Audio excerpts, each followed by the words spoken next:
Subscribe करें अपने YouTube channel learn about medicine को और बेल आइकन दबाएं लेटेस्ट नोटिफिकेशन पाने के लिए। हेलो फ्रेंड्स, नमस्ते दोस्तों। एक बार फिर से स्वागत है आपका संडे कमेंट बॉक्स वीडियो में। जिस वीडियो में आपको आपके कमेंट्स के जवाब वीडियो के माध्यम से आपके नाम के साथ मिलते हैं। यदि आपका भी कोई सवाल है, आपकी कोई जिज्ञासा है जिसके बारे में आप जानना चाहते हैं, तो इस वीडियो के कमेंट बॉक्स में #AskLAM लिख के आपका सवाल पूछें। हो सकता है अगले संडे को आपका सवाल पिक हो जाए, आपका सवाल इस वीडियो में शामिल हो जाए। और दोस्तों, एक और खुशखबरी आप सभी के लिए। इस संडे कमेंट बॉक्स में जिन सवालों को मैं पिक करता हूं, जो इंपॉर्टेंट होते हैं, यूनिक होते हैं, लेकिन कई सारे सवाल जो कमेंट है पीछे रह जाते हैं, वो सभी दोस्त नाराज भी होते हैं, तो उनके लिए खुशखबरी है। उन सभी कमेंट्स को, जो कमेंट आप #AskLAM लिखकर कमेंट बॉक्स में लिखते हैं, उनके लिए मैं अपना जो अनदर चैनल है लर्न अबाउट मेडिसिन सोर्स, उसमें प्रत्येक दिन शाम को 4 बजे एक वीडियो अपलोड करूंगा, जिसमें हर दिन एक कमेंट के साथ एक वीडियो बनाऊंगा, जिसमें लगभग सभी जो आपके कमेंट है उस कवर करने की कोशिश करूंगा, जिससे कि आपके सभी कमेंट के जवाब आपको आसानी से मिल जाएंगे। तो यदि अभी तक आपने उस चैनल को विजिट नहीं किया है, learn out medicine source channel को सब्सक्राइब नहीं किया है, तो जल्दी जाकर उसे सब्सक्राइब करें, जिससे कि आप दवाओं से जुड़ी हुई कई छोटी छोटी पर महत्वपूर्ण बातें जान सके और आपके कमेंट के जवाब उस चैनल में भी देख सकें। तो दोस्तों, बिना समय गंवाए इस वीडियो को आगे बढ़ाते हैं। जानते हैं सबसे पहला कमेंट किसने भेजा और कमेंट में क्या लिखा है। तो जो सबसे पहला कमेंट है वह भेजा है गुड्डू कुमार ने। यह लिखते हैं, प्रेगनेंसी कंसीव होने पर कौन कौन सा इंजेक्शन देना होता है सर जी। तो जो प्रेगनेंसी कंसीव होने के बाद जो इंजेक्शन दिए जाते हैं उसके बारे में पूछ रहे हैं। इनका कहने का मतलब है, यदि किसी महिला को प्रेगनेंसी कंसीव हुई है तो उस प्रेगनेंसी को टिल द डिलीवरी 9 महीने पूरे कंटिन्यू रखने के लिए, जिससे कि बीच में मिसकैरेज नहीं हो, कौन सा इंजेक्शन लगाया जाता है। तो इसके बारे में जो एक इंजेक्शन लगाया जाए तो हार्मोनल इंजेक्शन है और बहुत ही ज़्यादा उसका प्रयोग लिया जाता है। वह इंजेक्शन है प्रोजेस्टेरोन इंजेक्शन, जिसे आप सस्टेन इंजेक्शन के नाम से जानते हैं। यह सस्टेन कैप्सूल में भी अवेलेबल है। इस इंजेक्शन को यदि किसी महिला में मिसकैरेज की हिस्ट्री है तो उसमें दिया जाता है, या डॉक्टर को लगता है किसी महिला में मिसकैरेज हो सकते हैं, ऐसी कोई मेडिकल कंडीशन है, तो उनमें इसका इंजेक्शन या कैप्सूल दिया जाता है, जिससे कि प्रेगनेंसी को मिसकैरेज होने से बचाया जा सके, प्रेगनेंसी को पूरा कंप्लीट किया जा सके। बढ़ते हैं अगले कमेंट की तरफ। तो वह कमेंट भेजा है आनंद राज ने। यह लिखते हैं, सर नमस्ते, मेरा क्वेश्चन है कि फेस पर यदि कोई क्रीम लगा रहे हैं बट वो रिएक्शन हो जाए और फेस पर ब्लैक हो जाए, क्या कौन सी मेडिसिन या क्रीम यूज़ करनी है, प्लीज़ बताइए। तो जब भी आप किसी क्रीम का प्रयोग फेस पर करते हैं तो उससे काफ़ी अच्छा रिजल्ट मिलता है, फेस की जो समस्याएं सभी ठीक हो जाती है। लेकिन कई बार ऐसा देखा गया है कि कुछ साइड इफेक्ट, एडवर्स इफेक्ट हो जाते हैं। एक एडवर्स इफेक्ट के बारे में इन्होंने यहाँ पे बताया, चेहरे पे कालापन आ गया, ब्लैक हो गया है, तो उसमें क्या सॉल्यूशन हो सकता है। तो ऐसे समय में जब आप डर्मेटोलॉजिस्ट डॉक्टर के पास जाते हैं तो वह डॉक्टर आपको स्टेरॉइड दवाइयाँ देते हैं, जिसमें सबसे कॉमन और लो पोटेंसी वाली, कम नुकसान करने वाली जो स्टेरॉइड दवा है वो होती है मोमेटासोन क्रीम। यह जब चेहरे पे लगाई जाती है, चेहरे का ब्लैकनेस ठीक हो जाता है। इसके अलावा किसी किसी पेशेंट को क्लोबेटासोल का जो क्रीम है वह भी दी जाती है। इनको लगाकर जो आपके चेहरे का ब्लैकनेस, जो साइड इफेक्ट हुए, उसको ठीक किया जाता है।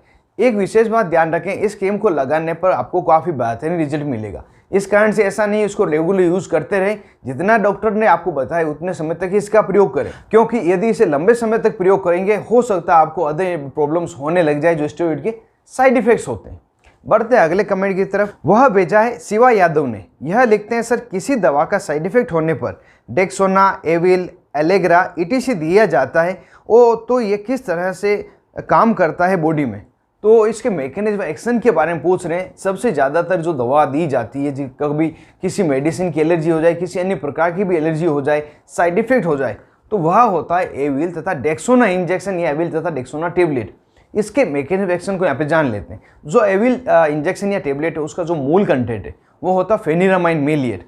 यह एक एंटीहिस्टामिनिक दवा है जो हमारी बॉडी में H1 हिस्टामिन रिसेप्टर है, इसको ब्लॉक कर देता है, जैसे कि हमारी बॉडी में जो इचिंग हो रही है वह ठीक हो जाती है। साथ ही जो वेसोडाइलेशन हुआ है और कैपिलरीज में लीकेज हुआ है वह रुक जाता है, जिस कारण से रेडनेस होना था, जो एडिमा आता है, बॉडी पे सूजन आ जाती है, वह ठीक हो जाता है। साथ ही जो डेक्सोना है, ये डेक्सामिथासोन एक स्टेरॉइड है, यह भी इंजेक्शन टेबलेट में आता है। यह हमारी बॉडी की जो इंटरनल स्वेलिंग होती है उसको रोकने के लिए मदद करता है। इस तरह से ये दोनों दवाइयाँ मिलकर जो दवा के साइड इफेक्ट होते हैं उनको ठीक करने का कार्य करते हैं, और यही इसका सरल भाषा में मैकेनिज्म एक्शन था। बढ़ते हैं अगले कमेंट की तरफ। वह भेजा है चंदन कुमार ने। यह लिखते हैं, हाय सर, एज के अनुसार बीपी कितना होना चाहिए, डिटेल में प्लीज़ रिप्लाई करें। यह पूछना चाहते हैं ब्लड प्रेशर की जो रेंज होती है एज के अकॉर्डिंग क्या क्या होती है। वैसे तो जहाँ पे अगर आप गूगल में देखेंगे या किसी बुक्स में देखेंगे तो 1 साल के बच्चे से लगाकर 65 साल की उम्र से ज़्यादा व्यक्ति जो है उन सभी की रेंज दी हुई है। लेकिन यहाँ पे हम जो व्यक्ति 20 साल की ज़्यादा उम्र के हैं जिनमें ब्लड प्रेशर फ्लक्चुएट होने के चांसेस रहते हैं उनके बारे में जान लेते हैं। यदि किसी व्यक्ति की उम्र 20 साल से 24 साल की है तो उसमें जो ब्लड प्रेशर है वह 120/80 रहता है, जो बिल्कुल ही नॉर्मल ब्लड प्रेशर रहता है। यह ब्लड प्रेशर जिसको हम आइडियल ब्लड प्रेशर कहते हैं, यह 20 साल की उम्र से लगाकर 24 साल की उम्र में होती है। इसके अलावा जैसे जैसे उम्र बढ़ती है वैसे वैसे जो ब्लड प्रेशर की रेंज है यह अपने आप से बढ़ती जाती है। जैसे 2-4 एग्जाम्पल देख लेते हैं। जैसा कि आप स्क्रीन पे देख पा रहे हैं, यहाँ पे हम कह सकते हैं 20 साल से लगाकर यदि कोई व्यक्ति 40 ईयर्स का है तो इन सभी में 120/80 के लगभग ही रहती है, 1-2 ऊपर नीचे हो सकती है। अब कोई व्यक्ति जिसकी उम्र 40 से ऊपर हो रही है तो उसमें 127/84 यह नॉर्मल हो सकती है। 50 साल की उम्र में 129/85 और ऐसे ही 60 साल से 64 साल की उम्र है उनमें 134/40 भी नॉर्मल रहती है और किसी किसी व्यक्ति में 147/90 भी नॉर्मल मानी जाती है। तो यह जो रेंज है पेशेंट की जो डिजीज़ हिस्ट्री है, उसकी जो बॉडी वेट है, किस तरह की उसकी मेडिसिन की हिस्ट्री है, इस पर डिपेंड करता है। और जो आइडियल ब्लड प्रेशर रहता है वो यही होता है। अगर इस एज में ये ब्लड प्रेशर है तो उसको आइडियल ही माना जाएगा, ज़्यादा हाई ब्लड प्रेशर नहीं माना जाएगा। और इसी ब्लड प्रेशर के अकॉर्डिंग मरीज को डॉक्टर दवा एडवाइज करते हैं। बढ़ते हैं अगले कमेंट की तरफ। अगला कमेंट भेजा है साबिर कुरैशी ने। यह लिखते हैं, सर मैं बहुत सी बार कमेंट किया है और आप मेरे कमेंट का रिप्लाई नहीं देते हैं सर, प्लीज़ मेरे कमेंट का रिप्लाई देना सर। हाइपोग्लाइसीमिया पर वीडियो बनाओ जिसमें पूरा ट्रीटमेंट दिया जाए, पूरा रिप्लाई देना सर जी। तो यहाँ पे भी इन्होंने ये वही शिकायत की कि इनका कमेंट पिछले 2-3 वीक से शामिल नहीं किया गया है। तो इसी आपकी समस्या को दूर करने के लिए, जैसा मैंने शुरुआत में बताया था, मेरा जो अनदर चैनल है लर्न अबाउट मेडिसिन शॉर्ट्स, उस पर मैं आपके बचे हुए जो कमेंट हैं उनका प्रत्येक दिन 4 बजे आपको एक वीडियो अपलोड करके दूंगा। उसमें आपके कमेंट के जो बचे हुए जवाब है वो आपको मिल जाएंगे। तो यह आपकी नाराजगी मेरे हिसाब से दूर हो जानी चाहिए। अब आपने जो सवाल पूछा है यहाँ पर इसकी पूरी डिटेल तो मैं नहीं बताऊंगा, इसके लिए फ्यूचर में कोई वीडियो बना दूंगा, लेकिन जो इसका इंपॉर्टेंट पार्ट है वो आपको समझा देता हूँ। हाइपोग्लाइसीमिया के बारे में आप पूछ रहे हैं, यदि किसी पेशेंट को ये शिकायत हो तो क्या हो सकता है। तो हाइपोग्लाइसीमिया का मतलब होता है व्यक्ति के शरीर में ब्लड शुगर लेवल की कमी हो जाना, ग्लूकोज की कमी हो जाना। और ऐसी स्थिति जब व्यक्ति में होती है, सबसे ज़्यादा जो समस्या उसमें होती है वो फेंटिंग होती है, चक्कर आके गिर जाता है, व्यक्ति को नोज़िया वोमिटिंग होना, सिर में दर्द होना, इस तरह की समस्या होती है। कई बार व्यक्ति बेहोश भी हो जाता है। इस समय जब भी ऐसा व्यक्ति हाइपोग्लाइसीमिक या हॉस्पिटल में पहुंचता है तो उन्हें डॉक्टर द्वारा D25 डेक्सट्रोज 25% की 100 ml की बोतल है वह लगाई जाती है। एक लगाने से अगर पेशेंट को अच्छा फायदा हो जाता है तो ठीक है, नहीं तो इसके अलावा भी डेक्सट्रोज 25% की बोतल और लगाई जा सकती है। और कोई व्यक्ति जिसको हाइपोग्लाइसीमिया के अटैक्स आते रहते हैं, बार बार उनकी प्रॉब्लम होनी रहती है, तो उन्हें सामान्य तौर पर डॉक्टर द्वारा जो टॉफ़ी है, शक्कर है, इमरजेंसी तौर में जेब में रखने की सलाह दी जाती है। उसे इंस्टेंट खा लेना चाहिए, जैसे कि आपकी जो हाइपोग्लाइसीमिया की समस्या है उसे दूर की जा सके। और इमरजेंसी कंडीशन के अलावा जो ICU की कंडीशन है उसमें अलग अलग इंजेक्शन लगाए जाते हैं। जब इसका कंप्लीट वीडियो बनाऊंगा तो उसमें उसकी डिटेल आप देख पाएंगे। अब बढ़ते हैं अगले कमेंट की तरफ। वह भेजा है नेहा परवीन ने। यह लिखते हैं, सर जब पेशेंट का ब्लड प्रेशर 180/100 है और बहुत ही ज़्यादा कमज़ोरी है और बेहोशी है तो उससे ज़रूरत हो तो कौन सा IV फ्लूइड दिया जा सकता है। तो यह कह रहे हैं हाई ब्लड प्रेशर का कोई पेशेंट है, उसको बेहोशी हो रही है तो उसे कौन सा IV फ्लूइड देना है। इसमें सबसे पहले जब यह पेशेंट डॉक्टर के पास जाएगा तो उन्हें उनका ब्लड प्रेशर कम करने के लिए इंजेक्शन दिया जाएगा। जो इंजेक्शन है फ्रूसेमाइड इंजेक्शन, ये डायूरेटिक इंजेक्शन है। इसे लगाने के बाद में व्यक्ति को ज़्यादा पेशाब आएगी और ब्लड प्रेशर एक बार उनका नॉर्मल तक आ जाएगा। अब जब ब्लड प्रेशर थोड़ा नीचे आ जाएगा तो उसके साथ में कुछ एंटी हाइपरटेंसिव मेडिसिन भी दी जाएगी। और फ्लूइड चढ़ाने के लिए अगर बात कर रहे हैं तो इसमें अगर ज़्यादा से ज़्यादा आवश्यकता हो तो D5% जो डेक्सट्रोज 5% ये लगाया जा सकता है। कई दोस्त DNS के बारे में पूछते हैं तो DNS में नॉर्मल सलाइन होता है, इससे नॉर्मल जो सोडियम क्लोराइड है इससे ब्लड प्रेशर राइज होता है, इसलिए DNS नहीं लगा सकते। हाँ, अगर किसी का ब्लड प्रेशर बिल्कुल नॉर्मल के आसपास है तो कोई doctor RL Ringer lactate solution भी लगाते हैं, लेकिन अगर D5 लगाया जाए तो बिल्कुल इसमें सेफ रहता है। और एक बात विशेष, मेरा किसी भी प्रकार का कमेंट का जवाब सुनकर आप किसी पेशेंट का ट्रीटमेंट नहीं करें, यह सिर्फ आपकी जानकारी मात्र के लिए है। बढ़ते हैं अगले कमेंट की तरफ। तो वह भेजा है गणेश प्रजापति ने। यह लिखते हैं सर टीटी इंजेक्शन कितने साल की एज के बच्चे को लगाना है।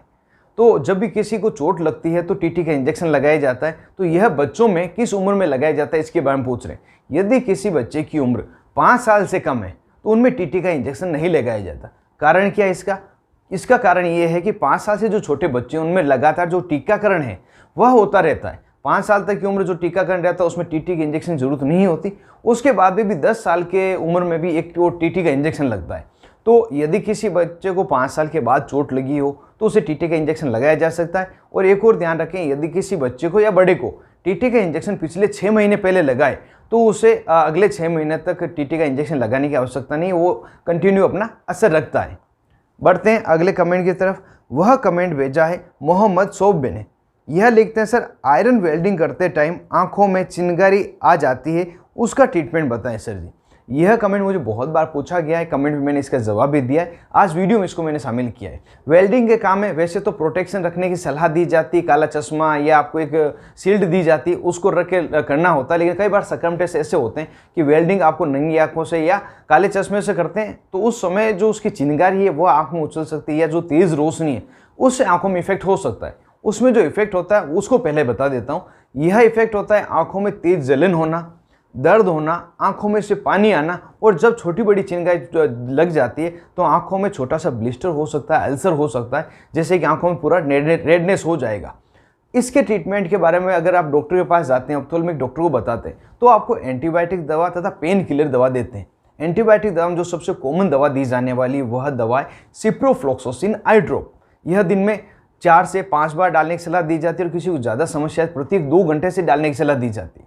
इसके अलावा सिप्रोफ्लॉक्सासिन आई ऑइंटमेंट रात को सोते समय डालने की सलाह दी जा सकती है। किसी को ज़्यादा ड्राइनेस है तो कार्बोक्सीमेथाइल सेलुलोस, जिसे आप रिफ्रेश चीयर्स के नाम से जानते हैं, यह ड्रॉप दी जाती है। और आंखों में तेज़ दर्द है तो फ्लरबिप्रोफेन जो आई ड्रॉप है यह दी जाती है, इसे दिन में 3 से 4 बार डाला जाता है जिससे कि दर्द ठीक हो जाए। इस तरह से अलग अलग दवाइयाँ देकर व्यक्ति की जो आंखों की प्रॉब्लम है उनको ऑप्थेल्मिक डॉक्टर द्वारा ठीक किया जाता है। बढ़ते हैं अगले कमेंट की तरफ। यहाँ पर मैं 2 कमेंट साथ में शामिल कर रहा हूँ जो ऑलमोस्ट सिमिलर है। पहला कमेंट है वह लिखा है पुलुस हम्बर में।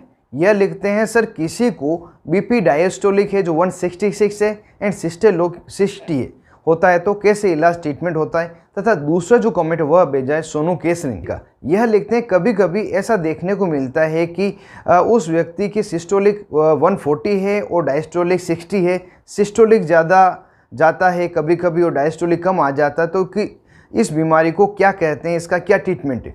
तो ये दोनों ही कमेंट सिमिलर है, इसलिए मैंने साथ में इनको ले लिया है।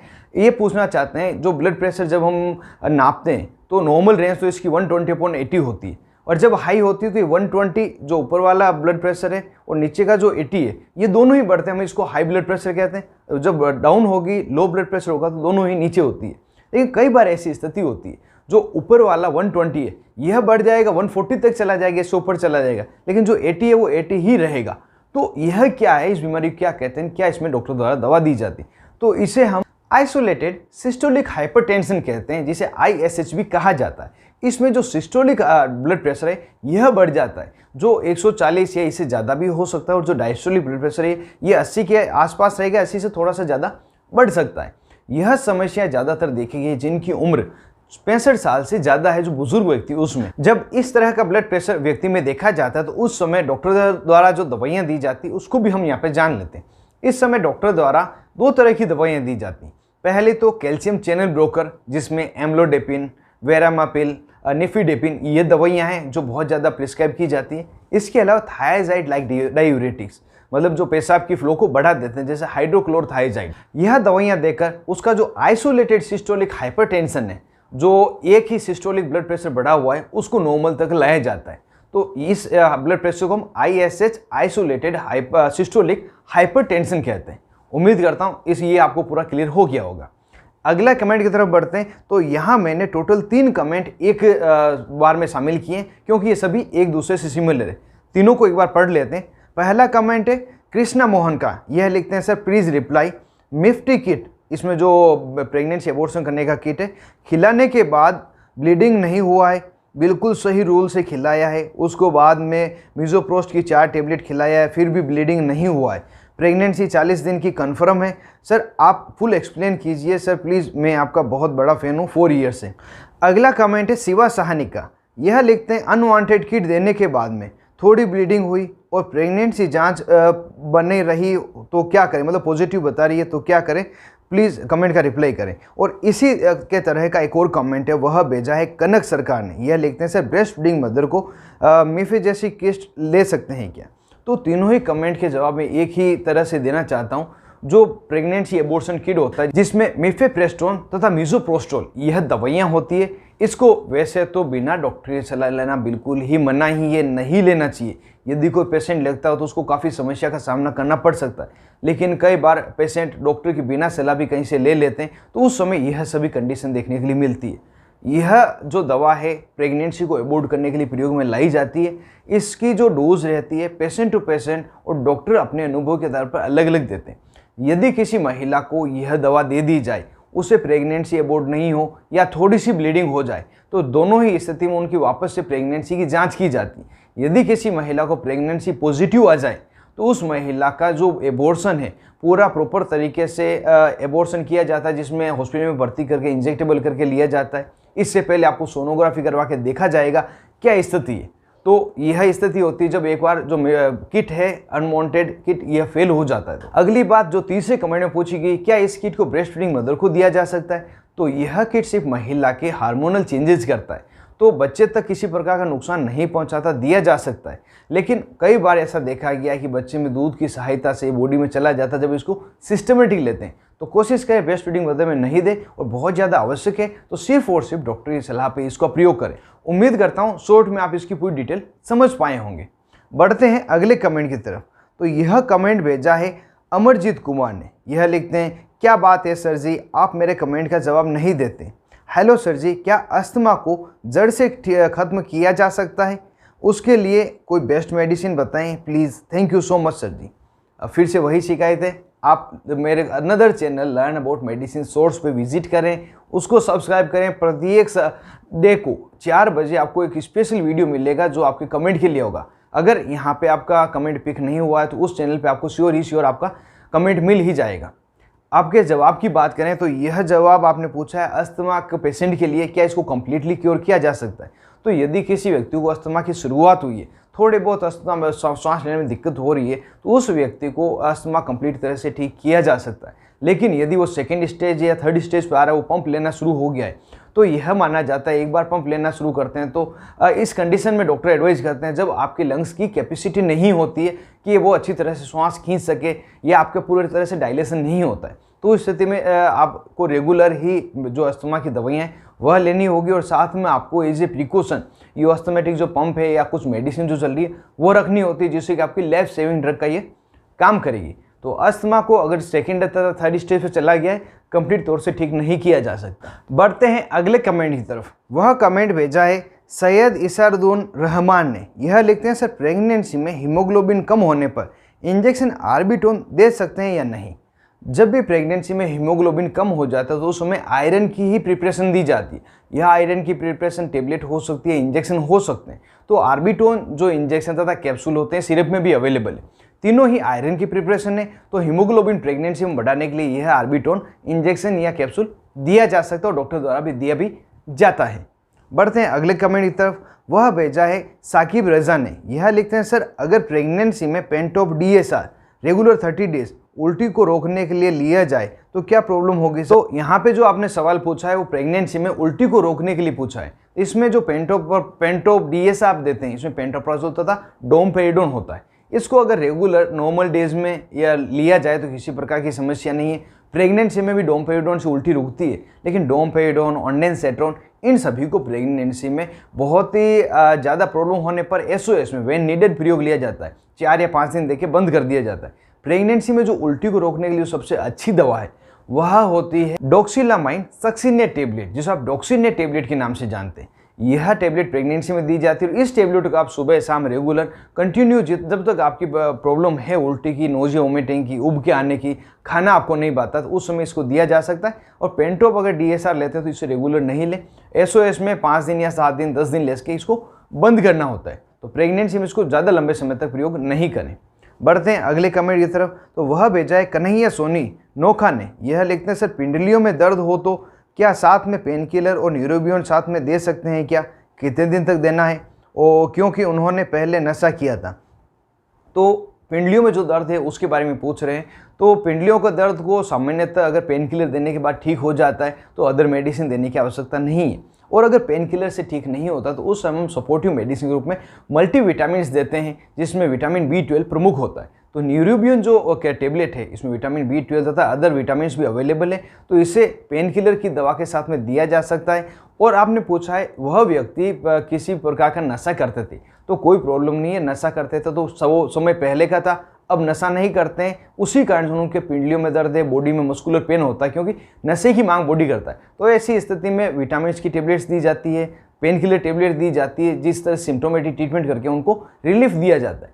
तो जो पेन किलर टेबलेट है उसके साथ में न्यूरोबियन टेबलेट दी जा सकती है। बढ़ते हैं अगले कमेंट की तरफ। तो वह भेजा है शाहरुख खान ने। यह लिखते हैं सर मैं जानना चाहता हूँ था कि अगर किसी को इंजेक्शन का साइड इफेक्ट हो रहे हो तो इमीडिएटली एविल तथा डेक्सोना दे सकते हैं क्या इंजेक्शन। तो यहाँ पे जो साइड इफेक्ट की बात हो रही है, जब भी किसी दवा के साइड इफेक्ट होते हैं तो अलग अलग होते हैं, किसी एक प्रकार का साइड इफेक्ट नहीं होता है। किसी को किसी दवा लेने से नोजिया वोमिटिंग हो जाती है, किसी को पेट में दर्द होने लगते हैं, किसी को सिर दर्द होता है, किसी को रेशस होना, एनाफाइलेक्टिक रिएक्शन होना, अलग अलग होती है। जब एलर्जिक रिएक्शन होती है तो उस समय एविल तथा डेक्सोना कॉम्बिनेशन का जो इंजेक्शन है या टेबलेट है वह दी जाती है। अगर अदर प्रॉब्लम है तो उसके सिम्टोमेटिक आधार पर दवाइयाँ दी जाती है। और अगर किसी को चेहरे पे सूजन आना, रेडनेस होना, श्वास लेने में दिक्कत होना, इस तरह की एलर्जी प्रॉब्लम हो रही हो, साथ ही रेशस हो जाते हो, फुंसियाँ हो रही हो, खुजली चल रही हो, तब ये एविल और डेक्सोना इमीडिएटली दिया जा सकता है और बहुत ही अच्छा इसका रिजल्ट मिलता है जब दवा का साइड इफेक्ट हो जाता है। तो यह थे आज के कुछ कमेंट जिसको मैंने इस वीडियो में शामिल किए, और ये लगभग 20 से ज़्यादा कमेंट हो गए। अब वीडियो ज़्यादा लंबा हो जाएगा, इसी कारण से वीडियो को यहीं खत्म करता हूँ। जो कमेंट बचे हुए हैं उनको मैं learn about medicine source channel में प्रत्येक दिन 4 बजे एक कमेंट डेली का अपलोड करूँगा। उसे आप विजिट करें, उसे आप सब्सक्राइब करें, उसको देखने पर आपके सभी कमेंट के जवाब आपको मिल जाएंगे। वीडियो पर अंत तक बने रहने के लिए आप सभी का धन्यवाद।